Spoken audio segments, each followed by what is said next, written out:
part of what was unique was that moment.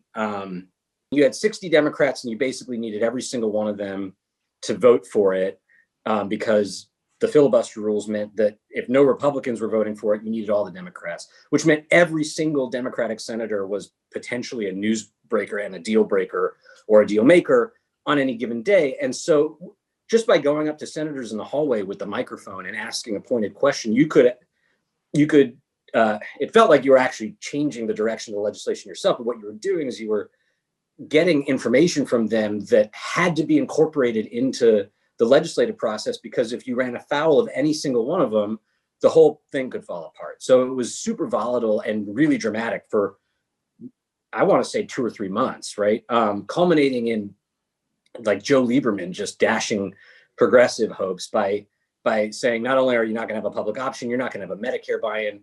Basically, this is going to be like, private insurance with subsidies, and that's the best House Democrats are going to get. And if they, they can take it or leave it. All of that builds to it was, I think, Christmas Eve, but it was like they had teed up the vote so that the final passage was going to occur at about 6 a.m. And there was a giant snowstorm, the first of 2 historic DC snowstorms for a winter that was like called the Snowmageddon winter. And so I had to be on the Hill by 5:30 at the latest, which meant I had to leave my house. Like the roads were snowed in, there was no cars, and I lived 3 or 4 miles up the road. So I had to leave my house in a suit and boots and walk as far as Pennsylvania Avenue, which they had plowed, at probably like 3:30 or 4 in the morning, carrying my laptop. I mean, it was insane, and could have gone sideways in so many different ways, right? Like I could have slipped and injured myself and not been able to make it, or I could have been mugged all over again, or whatever. I got to Pennsylvania Avenue. I flagged down a cab. It was like, I felt like it was my saving grace. And this super eccentric anti-Semitic cab driver picked me up and like didn't know that I was Jewish, but so thought that maybe he could establish a rapport with me by bashing Jews. And I was trapped. I could not I couldn't tell him pull over or cut it out, because I needed to get to the Capitol. So I just endured it. Like, I think his penalty was not getting a tip. And I made it by that point you had beaten professionalism into me, and like, there was no way I was going to miss this vote. I made it. My pant legs were all like soaking wet, but I got to the Capitol and everyone was bedraggled. I mean, except the senators. And, by that point, I think we knew, like, the votes were there. They wouldn't have been taking the vote without it. So in a weird way, it kind of the vote itself lacked a lot of drama. But just, it was like the end of a journey. And of course there was a giant snowstorm to coincide with it. How I remember the effect of being such a stripped down organization was that for a sprawling story like healthcare, the Hill newspapers and the cable nets had multiple reporters on it basically at all times, and most of the time it was just me.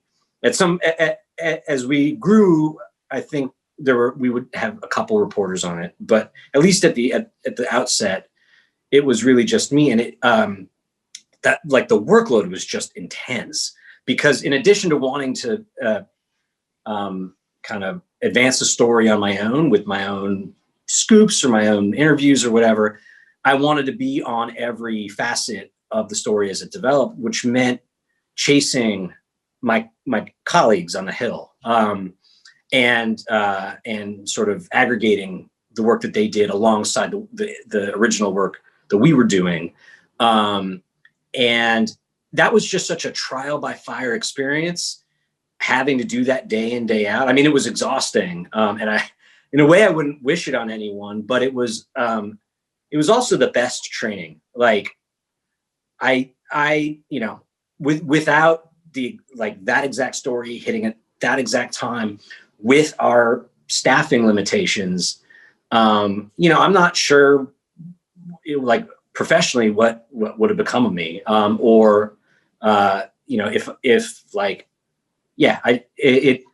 it made me fire on all cylinders so constantly, that even as it was kind of draining and horrible and exhausting and aging, it was like, it was like basic training, for months and months and months and months on end.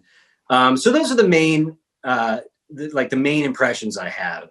It's like underappreciated as an organization, but also proud to see the sort of invisible effect that we had on how the gatekeepers would frame the news, and just like brutally difficult, but in a way that made everyone more excellent.